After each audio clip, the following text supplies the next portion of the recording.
श्री शिवाय नमस्तभ्यम दोस्तों। भगवान शिव जी आपकी हर मनोकामना पूरी करें। इसी कामना के साथ आज का वीडियो हम शुरू करेंगे।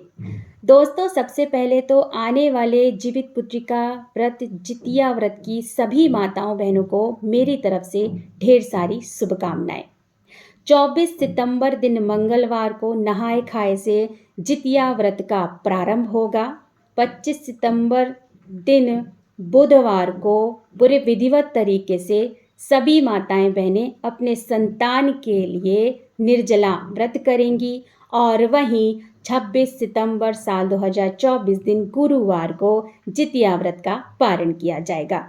आज इस वीडियो में आपको हम बतलाने वाले हैं कि पीरियड के कितने दिन के बाद हमें जितिया व्रत की पूजा करनी चाहिए। कि मेरी ऐसी बहुत सी माताएं बहनें हैं जो जितिया व्रत के समय ही जो है वो उनकी डेट वगैरह है या उनका पीरियड का दूसरा तीसरा दिन है व्रत वाले दिन, तो प्रश्न आते हैं कि हम कितने दिन के बाद जो है पीरियड के जितिया व्रत की पूजा कर सकते हैं और पूजा से जुड़े हुए कार्य कर सकते हैं, पूजा की सामग्रियों को स्पर्श कर सकते हैं।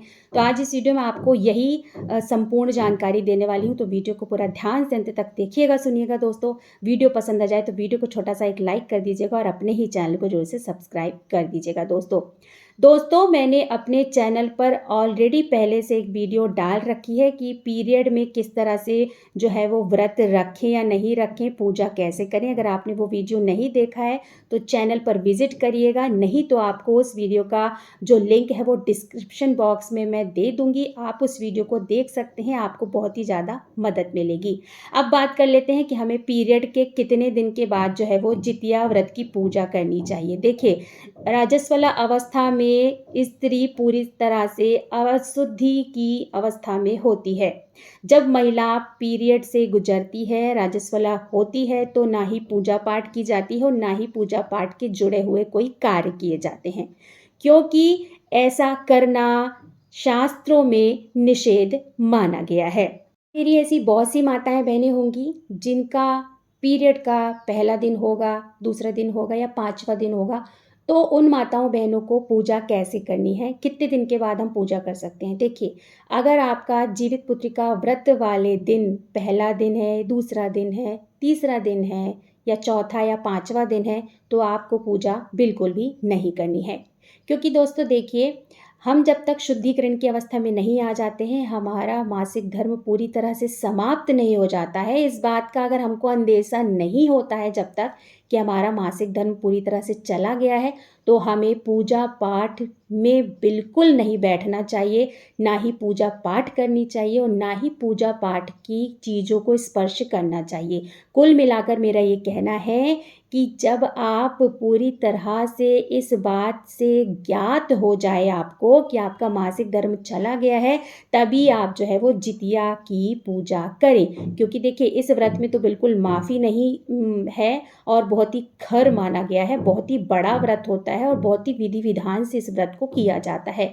तो जब आप पूरी तरह से इस बात को लेकर आपको ज्ञात हो जाए कि आपका मासिक धर्म पूरी तरह से समाप्त हो गया है, आप पूरी तरह से स्वच्छ हो गई हैं, बाल वगैरह अच्छे से धुल ली हैं, तो आपको ज्ञात हो जाए कि मासिक धर्म मेरा पूरी तरह से चला गया है, आपको कुछ भी जो है वो नज़र नहीं आ रहा है, तभी आप जो है वो जितिया व्रत की पूजा या कोई अन्य पूजा कर सकती हैं। बहुत सारी बहनों के प्रश्न आते हैं कि दीदी हमारा पांचवा दिन जो है पीरियड का, हम पूरी तरह से शुद्ध हो जाते हैं। तो देखिए, मैं नहीं मान सकती इस बात को कि कोई भी स्त्री जो है वो पीरियड के पांचवें दिन बिल्कुल शुद्ध हो जाती है, ऐसा नहीं होता। और हमारे यहाँ का तो नियम विधि विधान है कि हम 7वें दिन में ही जो है वो पूजा करते हैं, मतलब 7वां दिन भी छोड़ते हैं हम, पूरी तरह से 8वें दिन अच्छी तरह से 3 बार सर को धुल लेते हैं, पूरी तरह से अच्छी तरह से स्नान कर लेते हैं। और जब हमें पूरी तरह से इस बात की संतुष्टि हो जाती है कि हमारा मासिक धर्म चला गया है, तभी हम पूजा पाठ करते हैं, भगवान को स्पर्श करते हैं और पूजा पाठ से जुड़े हुए अन्य कार्य करते हैं।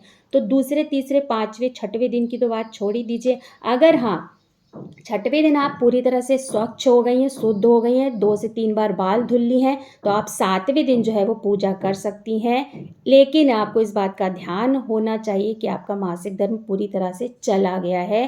छठवें दिन भी अगर आपको थोड़ा सा ऐसा कुछ महसूस हो तो बिल्कुल पूजा मत करिएगा।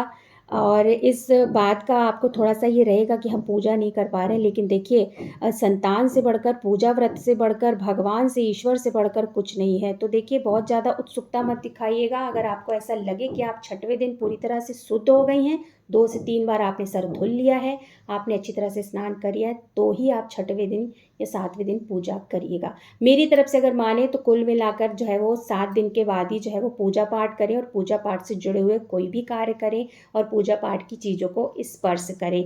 हम थोड़ा-सा परहेज कर लेंगे, थोड़ा-सा इन चीज़ों को ध्यान में रखते हुए हम 1-2 दिन और पूजा नहीं करेंगे। हाँ, मानसिक पूजा आप कर लीजिएगा, जिस तरह से मैंने पहले भी वीडियो में बताया है, आप मानसिक पूजा कर सकती हैं, आप कथा दूर बैठकर सुन सकती हैं। आपको मानसिक पूजा करनी है, भगवान से प्रार्थना करनी है अपने घर परिवार के लिए, अपने संतान के लिए, आप मानस पूजा जो है वो अवश्य कर लीजिएगा।